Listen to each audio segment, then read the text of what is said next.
Ashama harka fuunee jirra jirtu hordoftootaa fi kabajamtoota daawwattoota keenya warra inni taataan baga nagaan nu eedanii baga nagaan walitti deebinee isinin jenna.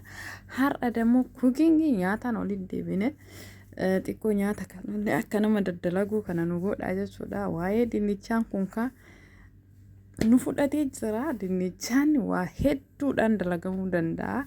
Waa hedduudhaan dalagamee akka itti inni mi'aawu osoo argitanii maal jettanii har'a waa lama dinnichaa sababeeffannee dhufne waa lamaanii dinnichaa nyaata dinnichaa akkamitti akka dalagnu isinitti agarsiisna. Duraan dursa like subscribe gochuu keessan hin dagatina. Gara nyaata itti dalaguu keenyatti deemnaa jechuudha.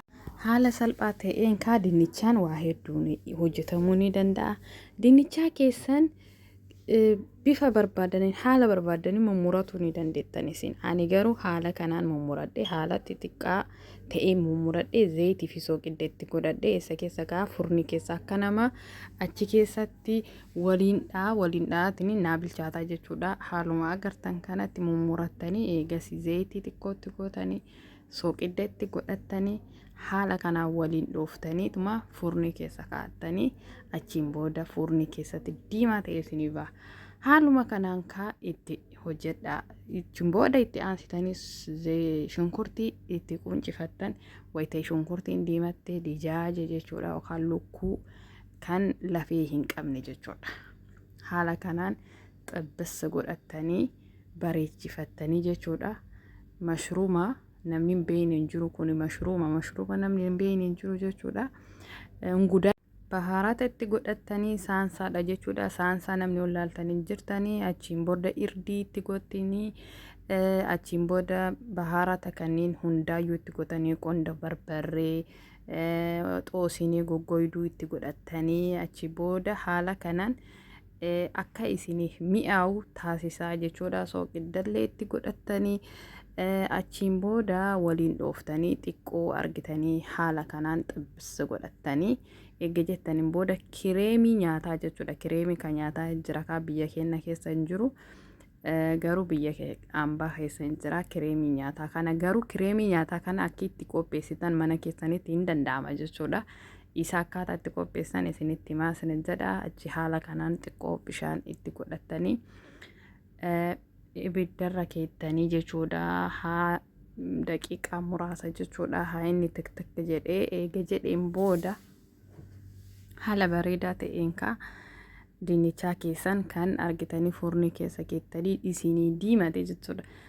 Dinnichaa hin xabbasina zayitiidhaan. Zayitii xiqqishumatti gootan. Maaliif akka inni zayitiin isaa isin jalaan baay'anne jechuudha. Siniyyaa fidattanii haala kanaan tartiiba gootanii itti hojjettanii jechuudha. Haaluma kanaan akkuma agartan bareechifattanii hojjettanii walitti maktanii eegas immoo haala bareedaa ta'een nyaata kana harka waliin nyaattanii hojjedhaatiin mana keessanitti laala. Madaamiin yoo nyaatan dalagdan nyaatan beektan isinin jette haala salphaa ta'een viidiyoo keessan banattanii laaltanii hojjetuu ni dandeettanii jechuudha. Nyaata kana anillee akkaamaa viidiyoo irra laalee hojjedhe waan ta'eef isinillee haala kanaan hojjetatu hin dandeettanii. Haala kanaan jibnii jechuudha. Jibnii gubbarraan akka inni diimatuuf jechuudha. Akka nama bashameen hojjetuutti jechuudha. Namni bashameen hojjetuu beeku kana hojjetu hin dadhabu jechuudha.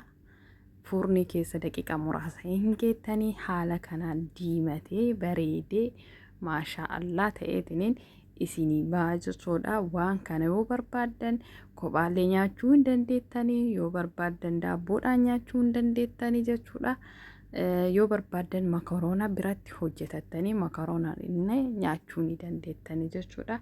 Wallah hedduu namatti tolaa jechuudha. Saniifuu haala kanaan itti fayyadamaa sanadha. Viidiyoo kiyya waan laaltaniif galatooma. Subscribe, like, share gochuu keessan hin dagatina. Dinnichaan keenya haala kanaan bahee jira. Dinnichaa itti aanu dammoo haala kamiin itti hojjenna ka jedhurraa jechuudha. Dinnichaa isa lammataa dammoo nyaata bareedaa kan ta'e isiniif dalagnaa jechuudha. Nyaanni kuni salphaallee akkaan salphaadha. Maaliif sa'aatiillee namarraa hin fudhatu. Yeroo namarraa hin fudhatu jechuudha. Yeesuu dalagdan isa kana dammoo haala salphaa ta'een waanuma salphaadhaan dalagdanii jechuudha. Zayitii keessaniin qopheeffatanii dinnicha akkuma gisee duraa sanitti argitanii qoolannee lafa kennetu jira. Isa san zayitiidhaan xiqqoo hin xabbastanii hin bilcheessitanii haala kanaan hin bilchaata. Daqiiqaa muraasa keessatti kanammoo furnii keessatti osoo hin ta'in zayitii xiqqoodhaan waliin dhooftanii yookaan itti qadaaddanii daqiiqaa muraasa yoo eedan dinnichaan ofii isaaniitu hin bilchaataa jechuudha. Haala kanaan eega isin bilchaateen booda jechuudha wantoota isin barbaachisan dura qopheeffattanii jechuudha. Akka shunkurtii jechuudha. Shunkurtii keessan gubbarraan itti naqxanii ammallee shunkurtiin teessan haala kanaan hin bilchoofti jechuudha. Eega bilchoofteen booda immoo haala bareedaa ta'een itti fayyadamuu ni dandeettan. Wantoota hojjetuu dandeettan salphaatu jira jechuudha. Tuumii itti godhattanii jechuudha. Shunkurtii adii jechuudha. Achiin booda qaaraa nama hin gubne jechuudha. Haala kanaan itti naqattanii waliin dhooftanii nyaata bareedaa nyaata mana keessaa sa'aatii isinirraa fuudhanii jechuudha. Yoo barbaadan qursii irratti, yoo barbaadan misaa irratti, yoo barbaadan iraata irratti dalaguu ni dandeettanii jechuudha. Haaluma kanaan timaatimii keessan kan itti kattafattanii kaa'attan itti gadi naqxanii jechuudha. Soogidda keessan itti godhatanii qondo barbarree namni jaalatan itti godhatanii yoo namni hin jaalanne yoo jiraattan dhiisuu dandeettanii haala kanaan godhatanii saansaa timaatimii jechuudha. Kan timaatimiidhaan hojjetame saansaa biyya hinnaa biyya ambaatitti saansaa jedhama. Biyya keenyatti yaa timaatimii madaqaqee minamina haala saniin akka barbaree itti godhatuu ni dandeettani. Isin amma barbaree godhattanii hojjetuu ni dandeettani barbareedhaan jechuudha. Haala kanaan yaa biyya keenya saansaan baay'ee hin baratamne yeroo baay'ee nu barbareedha malee wanti diimeessinuun wanti saansaa jedhame yoo zamana kana jiraate malee duraan yaa hin beeknu.